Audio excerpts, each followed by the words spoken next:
Truman Slater, and I'm also known as the accidental icon.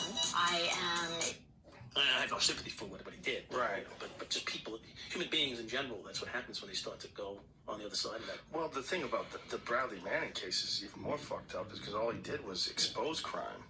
I mean, that was the guy who gave away the WikiLeaks documents. Okay. And he gave it to Julian Assange. Now they're both fucked. Julian Assange is stuck in a fucking embassy in London. He can't move. They just recently, I think in the last couple of days, they got rid of his 24-hour guards. He had guards outside the gate, making sure he didn't bolt. And now they're like, yeah, fuck the guy. He stays. He's stuck. Yeah, where's he gonna go? Stuck in this, I think, the Ecuador embassy.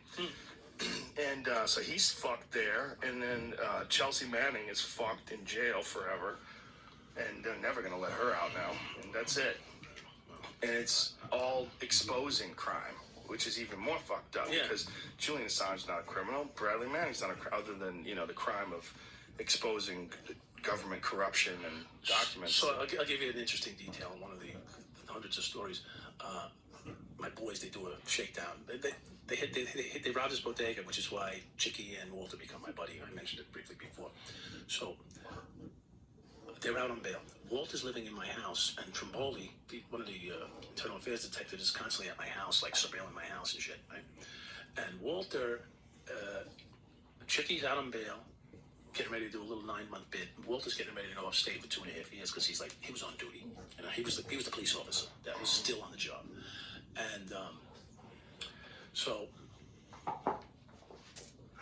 I find out that they're getting ready to go to trial now. They're all putting themselves, this is prior to their pleas, getting ready to go to trial. So I get in touch with Barron, and I tell Barron, tell the owner of the bodega that he needs to leave the country right away because trial's coming up in a week. So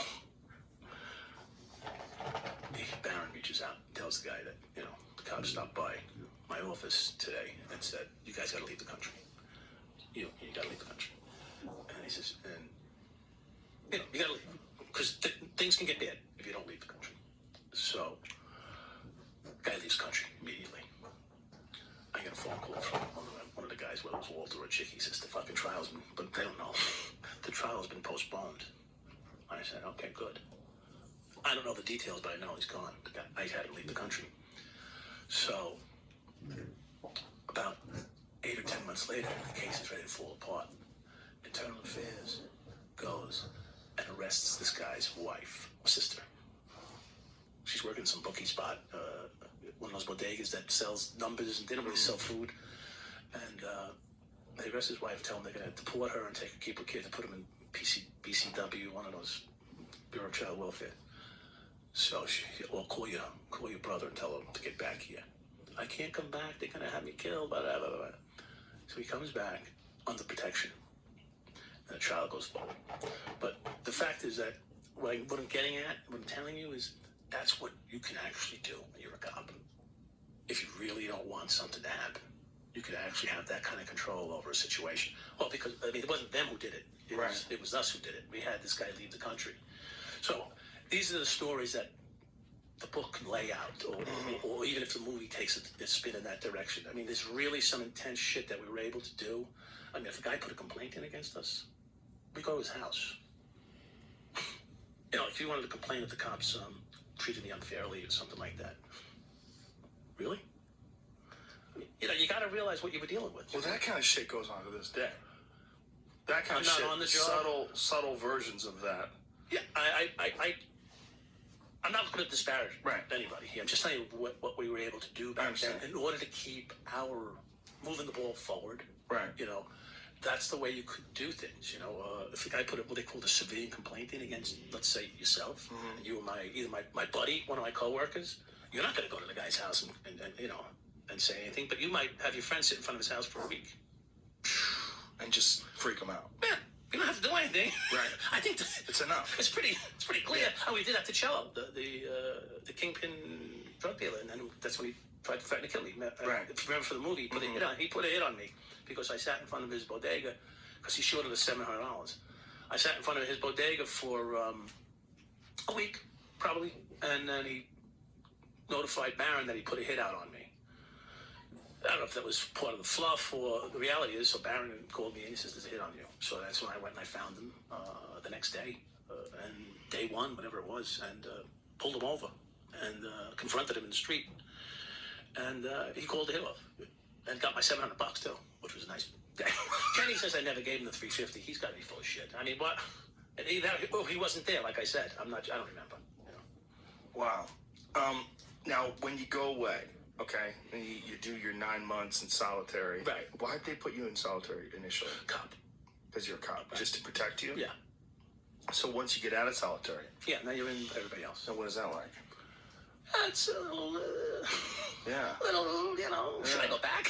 Solitary. Is this maximum security? Yes. Minimum? Maximum? high security? So you're dealing with Everybody. I was in there with the guys, so you name their names. I was there with them.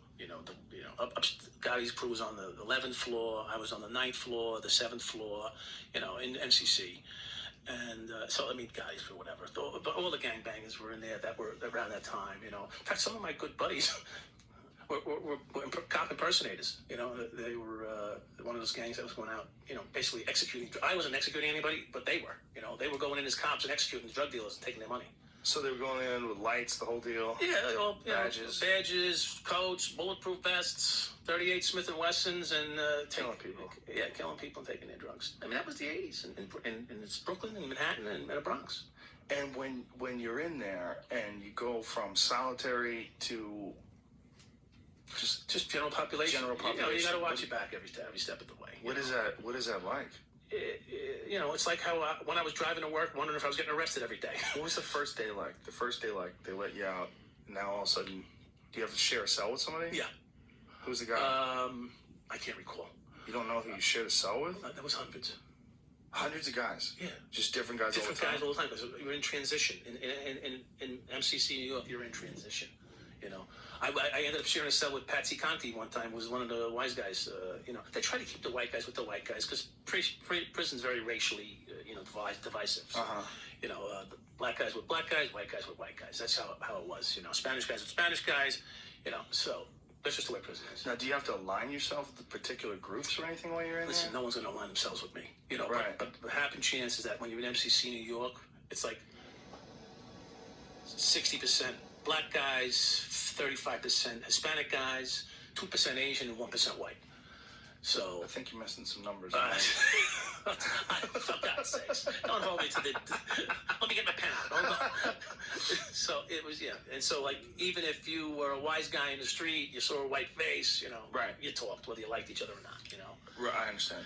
And being I was young and still a little, I was in pretty good shape at this point. Now down about a year or so and doing probably Push-ups every 600, day. 800 push-ups, 1,000 push-ups a day, chin-ups, dips, back bends, the whole bit. Right. Now I'm at least in great shape. I'm doing the bar. I'm doing 160 pull-ups, frontwards, backwards. Mm-hmm. And people see you moving around. They're like, okay, this isn't an easy trip. Right. No matter what you think of me, I was a cop or not, it wasn't an easy ride. So, Right. And then, all the older